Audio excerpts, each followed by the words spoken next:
Este video llega gracias a... Gracias a Samsung. Como habíamos anunciado, se encuentra con nosotros el Contralor General de la República, el señor Nelson Chac Yalta. Vamos a hablar con él porque se han hecho críticas constantes a la ejecución del presupuesto y al lento avance de las obras de prevención ante la inminente llegada del fenómeno El Niño.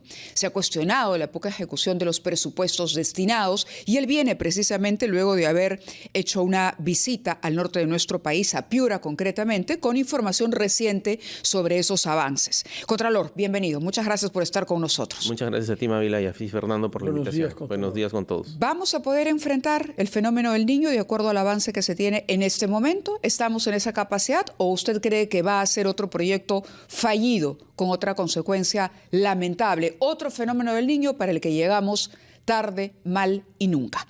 Yo diría de que va a ser un fenómeno del Niño que cuando llegue nos va a encontrar muy poco preparados, ¿no? De hecho, se ha hecho todos los esfuerzos por parte del gobierno seguramente en asignar los recursos, pero estos recursos no se están ejecutando con la velocidad que uno hubiera esperado. Y eso lo sabe la población, más allá de las discusiones de si gastan o no gastan, las obras no avanzan como uno hubiera esperado. ¿Y dónde está el escollo mayor, diría usted, después de haber analizado los distintos casos? El principal problema está en muchas de las normas con las que se tienen que ejecutar todos estos procesos, ¿no? Digamos, la auditoría lo que hace es verificar el cumplimiento de las normas. Contra las auditorías no discuten si las normas deben ser cambiadas o no. Pero además han habido muchos problemas también de gestión, ¿no? De hecho, por ejemplo, el 80% de todos los recursos que se han destinado al fenómeno del Niño y que para los cuales el Ministerio de Economía ha hecho un esfuerzo fiscal muy importante, están concentrados en el gobierno nacional. No se ha transferido recursos sustantivamente a los gobiernos regionales y locales, sino que seguramente, pensando en lo que pasó con el Yaku, el gobierno nacional decidió de que iba a haber una operación más centralizada. Sin embargo, han habido muchos problemas. Yo diría que los sectores de vivienda y los sectores de defensa están ejecutando razonablemente bien, pero han habido muchas complicaciones en la gestión en el sector agricultura con el ANA y también en la Autoridad de la Reconstrucción con Cambios en la PCM, ¿no? Estos niveles de ejecución arrojan que en el agregado más o menos se ha gastado como el 30% de todo lo que se ha previsto y se ha comprometido como el 60%, ¿no? Entonces, es por eso que ahorita las obras están alrededor de un 50% de avance, cuando ya deberían haber en la gran mayoría de los casos terminado, ¿no? Solamente para precisar la información para quienes nos están escuchando, cuando usted se refiere a montos ejecutados y comprometidos supone que ya se firmó un contrato, que ya está, digamos, todo listo para el inicio de la obra, pero que la obra todavía no se materializa, todavía no existe en la realidad, digamos, pero en los papeles ya está. Efectivamente, o sea, contractualizado quiere decir de que ya se han firmado los contratos para que alguien haga la obra, pero ese proceso todavía está en curso. ¿Y por qué demora tanto pasar del papel a la obra? Lo que pasa es que efectivamente los procesos se han demorado un montón y ahorita, faltando 45 días, Mávila, para que acabe el año, el nivel de contractualización es solo el 60%. O sea, hay un 40% que todavía no se ha contractualizado. Y de hecho, muchos de los problemas también han sido porque es natural. Hay que ser conscientes de que tampoco hay una demasiada oferta para poder atender simultáneamente todas las cosas que se querían hacer. Es por eso que desde un principio nosotros advertimos de que teníamos que preocuparnos y hacer todo lo posible por los esfuerzos de prevención, pero la prevención no es solamente descolmatar los ríos y limpiar las quebradas. La prevención es tener una preocupación en general de cómo vamos a operar cuando venga el niño. No podemos, yo creo, irresponsables seguir jugando a que, mira, el niño puede no venir, el niño puede no ser fuerte. Tenemos que hacer lo que tenemos que hacer. Y de hecho, por ejemplo, ahora en Piura, un ejemplo muy importante, una obra muy emblemática que estuvimos visitando, es el canal de Chutuque y el dique de Birrilá. Esa obra se contractualizó en el mes de julio, ¿no? Y al mes de noviembre ya debería haber estado acabada. Pero su nivel de avance ni siquiera llega al 30%. En ese caso, ¿por qué? ¿Cuál es la clave que explique esta parálisis de la ejecución? Es que justamente hay un problema de gestión, Fernando. La Contraloría con el control concurrente ha advertido en 7 oportunidades de que han contratado a una empresa que no cumple con los requisitos, que no tiene la maquinaria. Y sin embargo... Eso es ilegal, manifiestamente ilegal. Pero justamente, y lo detectan ustedes, porque si no cumple con los requisitos, no se está respetando la ley. Claro, y entonces, ¿qué ha debido hacer el gestor sector público ha debido tomar esos informes, que además el propio supervisor también ha dicho no va a llegar. Porque no tiene la maquinaria. ¿Y esos informes se emitieron al inicio, a la firma del contrato? Se han emitido 6 informes, Mávila. Recién los gestores han decidido rescindir el contrato frente a la evidencia de que ya no puede continuar. Pero y la pregunta es, ¿y por qué se demoraron tanto? ¿Por qué? Porque ahora lo que tienen que hacer es volver a contractualizar a otras empresas para que efectivamente en los siguientes 45 días terminen y hagan lo que no se ha hecho. Es un círculo vicioso. Y entonces, pero además, esta realidad, ¿no?, está pasando también en muchas otras regiones. Yo he estado la semana pasada en Lambayeque. Fíjate en el caso de Lambayeque. En el caso de Lambayeque, el ANA tenía 190 millones de soles para hacer intervenciones para Lambayeque. Hasta la semana pasada. ¿Cuánto había hecho según los registros administrativos? 4 millones había gastado. En realidad hay un subregistro. Viendo las obras, son como 40 millones. Ya, ok. ¿Esos 40 se van a transformar en 190 en los próximos 45 días? No. Entonces, hay que ser conscientes de que hay muchas cosas que en este proceso de prevención han fallado y que ya se nos pasó el tiempo. Para la prevención estrictamente claro. hablando. Entonces, lo que hay que aprovechar ahora es... Se seguirán haciendo todos los esfuerzos por materializar estas obras, pero hay que preocuparse de cómo va a reaccionar el Estado, ¿no? Y ahí hay que repensar el modelo y hay que cambiar una serie de normas, y esto es algo que ya hemos conversado con el Poder Ejecutivo y con todos los gobiernos regionales y locales, porque de lo contrario, la capacidad de respuesta inmediata ante las demandas de la población, de las miles de familias que se podrían damnificar con el fenómeno del Niño, va a ser realmente muy reducida. Contralor Schack, yo le ruego que nos acompañe durante una pausa, después de la cual quisiera que nos explique cuáles son esas normas que dice usted que hay que cambiar, que ya lo hablado con el Ejecutivo. Falta que lo hable aquí en RPP para que todos sepamos qué normas está proponiendo usted que sean modificadas para agilizar la ejecución de los presupuestos públicos. Vamos primero a una pausa y retomamos Mávila con el Controlador General de la República, Nelson Schack.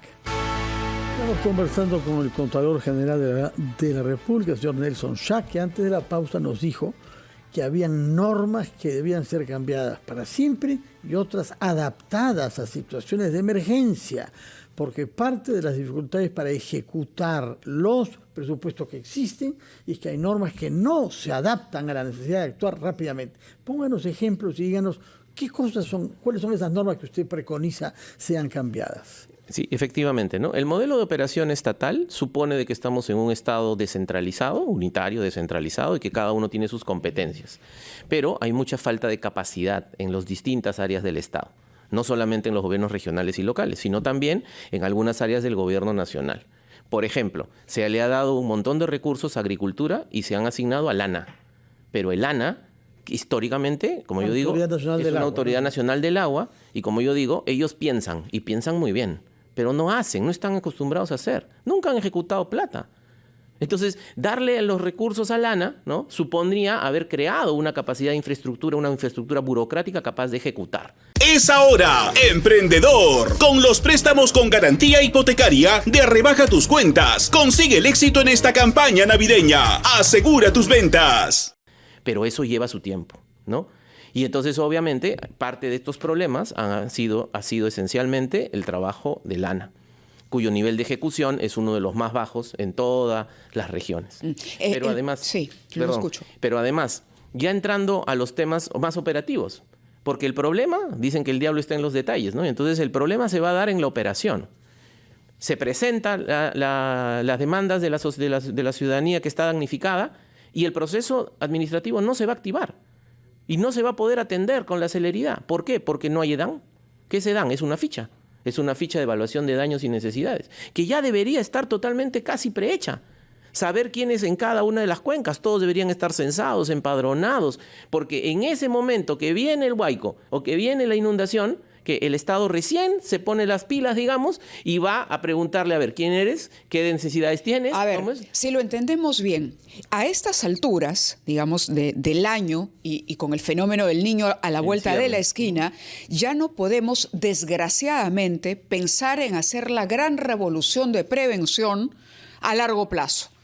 O por lo menos tenemos que contar además con un plan B que tenga ya monitoreada la población que sí o sí se va a ver afectada, porque no abandonó ese lugar de riesgo donde está asentada o porque la sequía va a afectar los campos de cultivo que no van a poder producir lo suficiente. Usted dice que también para esa reacción inmediata, por ejemplo, si no se ha podido descolmatar un río, si no se ha podido evacuar o retirar a la gente, reubicar a las personas que viven en las laderas, hay que anticiparse a que lo que va a ocurrir es que nuevamente los ríos se van a desbordar o nuevamente se van a interrumpir pasos en la carretera y habrá, por ejemplo, que colocar puentes de emergencia. Ya tendríamos a estas alturas que saber cuántos puentes, en qué puntos y cuál es la cantidad de personas que habrá que atender. O lo que usted mencionaba durante la pausa, que también es interesante. Sabemos que va a ocurrir, que en el momento en que ocurra empezarán las campañas para reunir donaciones. Entonces hay que saber cómo se va a canalizar esa donación, dónde se guardará todo lo que se done y se reciba y cómo se repartirá. Ahí también estamos en punto muerto. Efectivamente, Pamela, tienes toda la razón. Eso es lo que se necesita saber y para eso se hacen los planes. Y resulta que nadie tiene planes, ¿no? De hecho, los informes de la Contraloría revelaban de que más del 80% de las entidades públicas en los 3 niveles de gobierno no tenían los planes, ni siquiera planes de continuidad de los servicios. Entonces, todo se está dejando. Es por eso que la preocupación de la Contraloría y la mía en lo personal es que todo se está dejando para el final, ¿no? Y entonces, como tú bien dices, no solamente hay que atender, hay que saber lo que va a pasar y hay que anticiparse, sino tan sencillamente como, bueno, cuando se rompan las carreteras, ¿cómo vamos a trasladar los bienes de ayuda humanitaria? ¿No? Por helicóptero. ¿Vamos a tener los suficientes helicópteros? No, pero ¿no sería mejor ahorita que todavía no ha venido el fenómeno del Niño y las lluvias? ¿Por qué no constituyen almacenes en cada una de las provincias? No, es que no tienen la capacidad los gobiernos regionales y locales. Que lo haga INDECI, ¿no? Pero no puede, pero no puede por las normas, ¿no? Porque estamos en un estado descentralizado. Entonces, INDECI, cuando quiere entregar a la población ayuda humanitaria, no puede directamente. Tiene que pasar al gobierno regional, después al gobierno provincial, después al gobierno local, ¿no? Por otra parte, usted ha estado en Piura y habrá visto la inquietud y la decepción que hay ahí por la lentitud de los trabajos, pero a esto se añade la preocupación de lo que puede pasar si hubiese un niño severo en vista de que hay que capacitar técnicos y eso a su vez parece que está trabado. ¿Qué es lo que ha podido averiguar respecto a la capacitación de quienes van a intervenir cuando hayan dificultades en vista de que no se ha hecho lo que había que hacer para prevenir? Bueno, uno de los grandes problemas, Fernando, como tú bien dices, son las capacidades. Las capacidades las tienen las personas, pero esas personas tienen que ser parte de un equipo estable. Han habido muchos esfuerzos antes de capacitación en temas de defensa civil. Pero claro, los secretarios de defensa civil de los municipios y de muchos gobiernos regionales ya los cambiaron.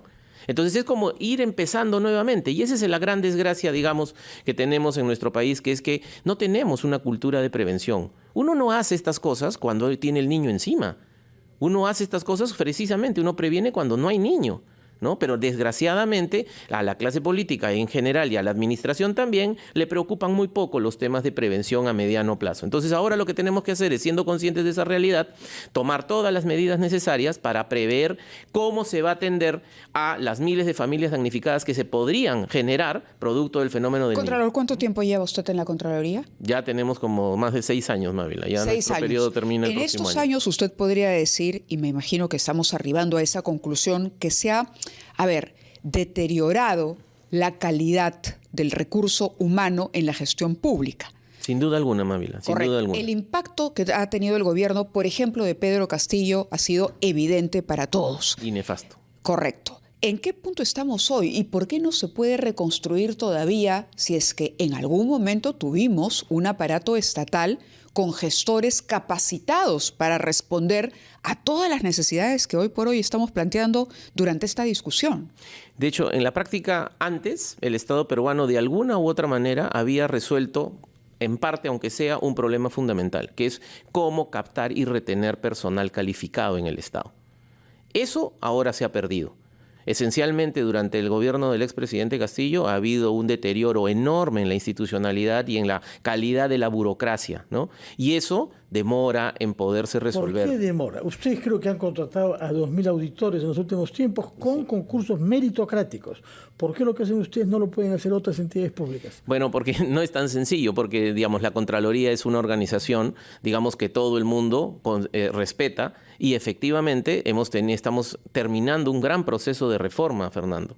Lo que pasa en el Estado es que no se están haciendo las reformas de mediano y largo plazo que se necesitan. Pero ¿han advertido ustedes, por ejemplo, la PCM sobre este problema? Sí, hemos conversado en reiteradas oportunidades, pero además ellos saben, los diagnósticos están claros desde hace mucho tiempo, Mávila. El tema es que tiene que haber la voluntad política para poderlos resolver. Esto solamente se arregla con reformas. Reformas no solamente en el servicio civil, reformas políticas, reformas en el sistema de justicia. Solo así nuestro país volverá a la senda de crecimiento a la cual ya estábamos acostumbrados antes, y ahora tendremos que, con todo lo que hemos experimentado, preocuparnos también ya no solamente del crecimiento, sino de la redistribución. Señor Schack, yo recuerdo que hace ya algunos meses, bastantes, usted publicó una lista de 2.000 obras trabadas en el Perú. Vergonzosamente trabadas, porque son hospitales que la gente ve que han quedado a medio hacer. De esas 2.000 obras, ¿cuántas entre tanto cree usted que comienza por lo menos a ser destrabadas? A la cabeza de esas obras se pone naturalmente el Hospital Lorena del Cusco, el segundo más grande de nuestro país. Sí, yo diría de que efectivamente esa cifra de 2.000 obras va cambiando, ¿no? Ahorita efectivamente son 2.000 obras que están paralizadas, es decir, que hace 6 meses no tienen movimiento físico y que se han tomado todas las medidas disponibles, se han dado las leyes, pero no hay todavía una preocupación, digamos, concreta de los 3 niveles de gobierno para reactivar esas obras. Porque en la vida práctica muchas de esas obras están en los gobiernos regionales y locales y obviamente los nuevos gobernadores y nuevos alcaldes no tienen mayor interés en resolver problemas que ha dejado las anteriores administraciones. Ellos quieren hacer sus propias obras. Entonces, por eso desde la Contraloría desde hace mucho tiempo impulsó una iniciativa que se concretó en una ley, pero que desde octubre del 2022, que es la ley que destraba la paralización de las obras, no se ha implementado porque falta una inyección de recursos, ¿no? Una inyección de recursos puntual. Yo creo que con unos 1.000 millones de soles, creando un equipo o equipos especiales para que puedan destrabar con gente calificada, se podría en un año resolver seguramente la 1/4 parte de todas estas obras paralizadas para beneficio de toda la población a nivel nacional, ¿no? Bien, y antes de que el tiempo nos gane, porque se ha pasado volando, queríamos pedirle unas palabras sobre la carrera de auditores también. ¿En qué punto está ello? La carrera es una cosa extraordinaria que debe funcionar, debe aprobarse en el Congreso. Fue observada por el Poder Ejecutivo, está en el Congreso para que sea discutida y la evaluación de su insistencia, pero esa es para nosotros una de las reformas más importantes con la que se cierra este gran cambio del modelo de control. La Contraloría es una institución muy importante en nuestro país y debe tener una carrera como la tiene la diplomacia en nuestro país, ¿no? O sea, este modelo, junto con el modelo de la carrera del Banco Central, son los que han inspirado la realización de este proyecto de ley de la carrera del auditor gubernamental, porque necesitamos garantizar la profesionalización y la autonomía de los auditores que ahora, a diferencia de antes, vamos a estar presentes a nivel de toda la República. Muchas gracias por sus respuestas y por terminar con este tema. Efectivamente necesitamos funcionarios públicos que ganen concursos meritocráticos y que sean seleccionados entre los mejores por su vocación de servicio y por sus ganas de impulsar para que las cosas se hagan. Contralor Nelson Schack, muchas gracias por su presencia.